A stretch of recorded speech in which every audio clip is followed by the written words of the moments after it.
Bonjour à toutes et à tous, bienvenue à la Baleine à Santander pour cette première édition de Race Across Espagne. Donc c'est toujours un moment particulier que d'ouvrir un nouveau pays.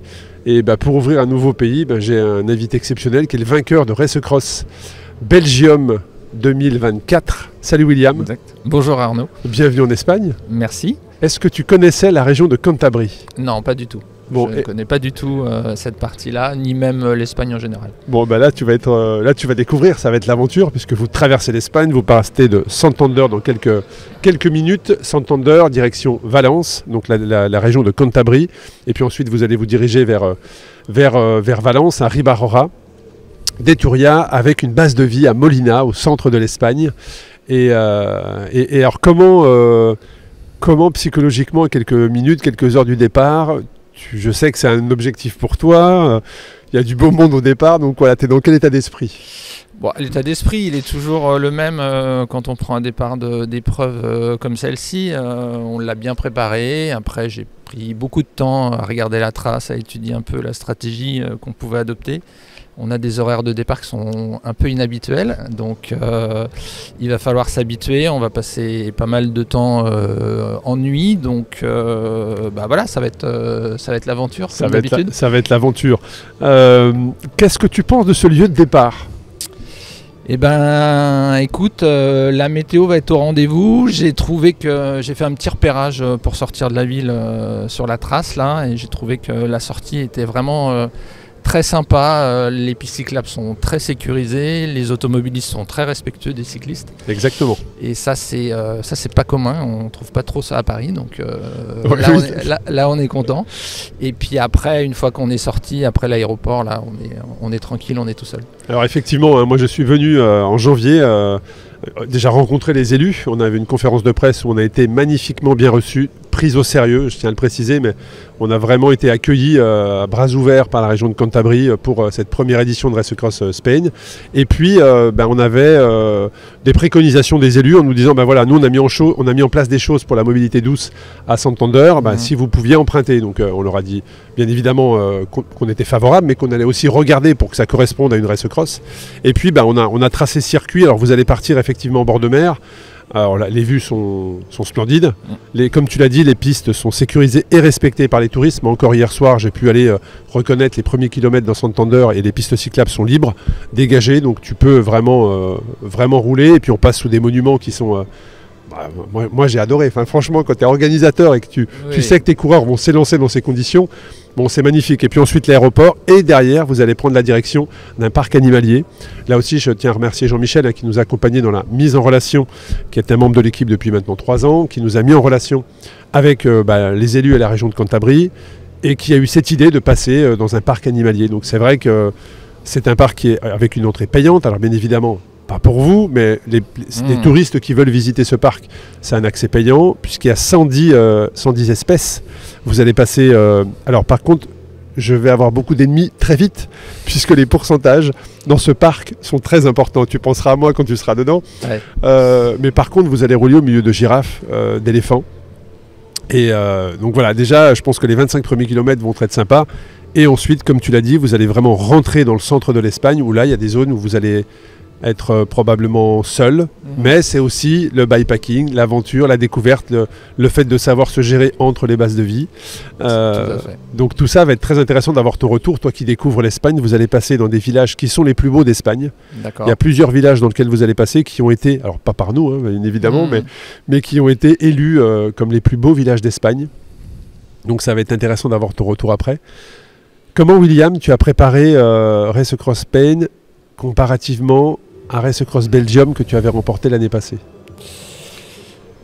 J'ai pas changé grand chose dans ma préparation. Je pense que... Tu es expérimenté, puisqu'il y a quand même... Là, on parle de Belgique, mais tu as déjà participé à plusieurs de nos Race Across, toujours bien placé. Mais voilà, comment tu as appréhendé cette épreuve? Honnêtement, je ne l'ai pas appréhendé, je me suis mis un peu des objectifs, donc c'est un peu challengeant.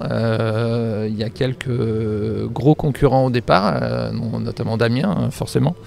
Et puis après, j'ai fait quelques grosses sorties de nuit pour préparer cet événement. Après, comme on dit, Il n'y a jamais de certitude en ultra, en ultra, il n'y a jamais de certitude. Donc on a une stratégie, il faut l'adapter en fonction de comment on sera. Parce que bon, je suis bien, mais après on ne sait pas. Il y a le plan A et puis en ultra, il faut avoir le plan B, le plan C. Ouais, tout à fait, ouais. Et parfois le plan de secours. Tu vois. Exactement, ouais. Donc non, l'objectif c'est toujours de finir forcément. Et puis là on se fixe des temps, on va essayer de se fixer moins de 50 heures. Et puis on verra comment seront les autres et comment moi je serai par rapport aux autres surtout, c'est surtout ça. Bon, en tout cas au niveau de la météo, on est effectivement chanceux. Ouais. Puisque la semaine dernière, la météo annoncée n'était pas celle qu'on a aujourd'hui. Ouais, elle évolue tous les jours. Donc elle évolue tous les jours, mais logiquement il n'y aura pas la pluie qui était annoncée la semaine passée ne sera pas là. On va partir probablement sous les nuages et puis plus vous allez avancer, plus vous allez trouver du soleil. 24 degrés est annoncé à Valence jeudi, vendredi, samedi et le week-end. Le vent, logiquement, de ce qu'on a vu dans les prévisions, vous allez avoir un vent favorable tout le long de l'épreuve. Les nuits risquent d'être fraîches par contre, puisque vous êtes quand même en grande partie de l'événement sur des altitudes entre 1000 et 1200. Ouais. Donc il faudra être vigilant et fin stratège pour arriver le soir, savoir comment on oriente sa nuit. Mais tout ça va être très très intéressant à suivre. Tu portes le numéro 1000, donc William Debod sur les réseaux. Enfin, vous pouvez le suivre également sur le lien RaceMap pour suivre son évolution à travers l'Espagne. J'avais posé la question à Paris, c'était intéressant de voir la différence entre les kilométrages en ce début de saison. Tu arrives au départ de Race Across Spain avec combien de kilomètres dans les jambes, William ? Alors pour être honnête, je compte pas mes kilomètres. Je travaille plutôt sur des heures par semaine en général. Donc j'ai essayé depuis janvier d'être entre 35 et 50, voire 60 heures par mois. Et puis voilà, après il y a du travail. Enfin, je travaille. Bien sûr. Ouais. Je ne peux pas faire ça à 100%, mais non, je pense que physiquement ça va. Après... à l'aventure. À l'aventure. Ta stratégie, au moins sur la première partie, donc je comprends bien qu'il faut adapter, mais donc là, il va y avoir un départ, les premiers départs vont être donnés à midi.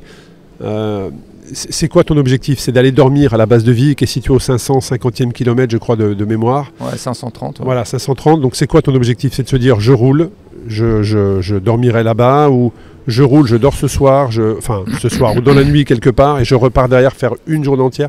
Quelle est ta stratégie sur les premières 36 heures, on va dire ?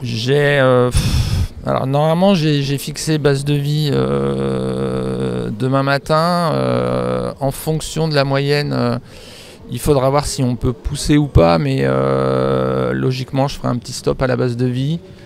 Et l'idéal, ce serait d'arriver à Teruel, une ville assez grande où il y a un peu d'hôtels si jamais, mais pour ça, il faudra être dans les horaires, pour respecter nos 4 heures de repos. Donc, exactement. Ça sera en fonction de l'évolution de la première trace que j'ai mis jusqu'à la base de Vie. Et puis après, je pense que même après la base de Vie, ça va pas être facile. La deuxième phase, elle est compliquée, je pense. Ah, oui, c'est sûr.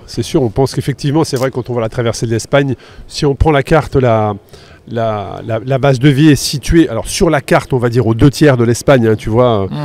Mais effectivement, les 400 ou les 500 km après la base de Vie sont peut-être, en tout cas, sont plus en altitude que les 500 premiers. Donc le dénivelé probablement plus important sur la deuxième partie. Donc ça va être intéressant dans la gestion également de la stratégie. On adaptera, hein. De toute façon on a un bivy, donc si jamais... C'est fait pour ça, effectivement.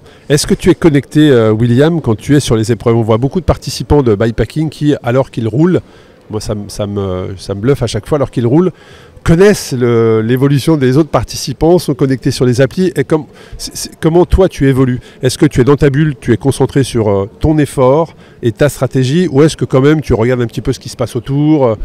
Honnêtement, non, je regarde difficilement ce qui se passe autour. Je suis pas très doué d'ailleurs là-dessus. J'en vois qui prennent des photos, des trucs comme ça. Moi, à chaque fois, je pense à Omar Di Felice, vainqueur en 2022, qui était capable effectivement de faire les réseaux sociaux alors qu'il roulait. Ça m'a toujours impressionné. Exactement. Après, ils ont peut-être en feedback quelqu'un, mais en tout cas, moi, non. C'est dans la famille qu'on me tient un peu informé, mais je regarde pas trop. L'année dernière en Belgique, je regardais à la fin parce que voilà, c'était un peu joué, victoire, mais sinon non, je me concentre principalement sur la route. Mais en tout cas, je précise, et tu fais bien de le relever, c'est autorisé. C'est-à-dire que là-dessus, j'ai toujours été très transparent dans ma communication. La personne qui souhaite avoir du support à distance, bien en 2025, aujourd'hui, il faudrait vraiment être naïf pour s'imaginer que les participants ne sont en relation avec personne d'autre. Ah. Donc voilà, le fait d'avoir un petit peu comme dans la voile, quand tu as des personnes qui te guident dans ta stratégie à distance sur des points météo, là-dessus, il n'y a aucun problème. C'est l'assistance vraiment mécanique, alimentation, ce genre de choses. Ça, entre les bases de vie, c'est interdit. Mais par contre, de communiquer à distance avec une personne qui pourrait donner une indication d'un classement, d'une météo, même d'un hôtel proche, l'heure d'ouverture, d'un petit supermarché, sans aucun problème pour ça. Voilà. Qu'est-ce qu'on peut te souhaiter, William, sur cette aventure, cette première édition qui est très importante pour nous, très importante aussi pour vous, parce que là, on reconnaît beaucoup de visages, des personnes qui suivent, qui sont dans différentes Race Across, mais qu'on retrouve plus ou moins tous les ans. Mais qu'est-ce qu'on peut te souhaiter sur cette première édition de Race Across Spain ? Que mécaniquement, il n'y ait pas de souci. Voilà, parce que tout ce qui est un peu mécanique, c'est pas trop mon... C'est pas ton fort. Non, c'est pas mon fort. Je suis plutôt tendance à m'énerver plutôt qu'à me concentrer sur le problème. Donc non, rien de particulier, de la sécurité, et puis je pense qu'on va avoir des paysages magnifiques. Donc je pense aussi, en tout cas, c'est le but. On va en profiter. C'est le but, c'est comme quand on trace nos parcours. Là, donc, on a Mathieu avec une autre personne, une Espagnole, un local, qui nous a accompagnés dans le tracé de ce parcours, avec des préconisations que l'on a données sur faire en sorte que ce soit un voyage. Voilà, et en tout cas sur le papier. Voilà, on a hâte d'avoir vos retours. Parce que c'est une grande première. On n'est jamais venu organiser une épreuve en Espagne. C'est la première édition. Donc ça va être très intéressant d'avoir vos retours. Mais en tout cas, je te rejoins. Les automobilistes espagnols restent derrière, sont patients, ne klaxonnent pas. Donc c'est toujours positif pour nous, puisque le PGO, c'est toujours un moment de stress quand on sait qu'on a plusieurs centaines de coureurs sur la route. En tout cas, voilà, je te souhaite tout le meilleur sur cette épreuve. Merci Arnaud. De bien te restaurer avec notre Ultra Kitchen de là-haut. Exactement. Et puis de passer surtout une belle aventure, un bon moment, c'est l'objectif pour nous. Et puis voilà, moi je vois quand on est dans le décor dans lequel on est au centre de la Baleine, c'est le cas de dire. Ce magnifique monument sportif, c'est une salle des sports. À Santander, je me dis que c'est un beau début d'une première édition. Non, on est très bien. Allez, tout le meilleur, Arnaud. William, bon courage à toi. Et puis j'ai hâte d'avoir tes retours. À l'arrivée. De l'autre côté du pays. Exactement. Merci, bonne chance. Merci Arnaud. Je vous donne rendez-vous très bientôt pour un nouvel invité, un nouvel épisode d'Ultra Cycling Podcast. Merci.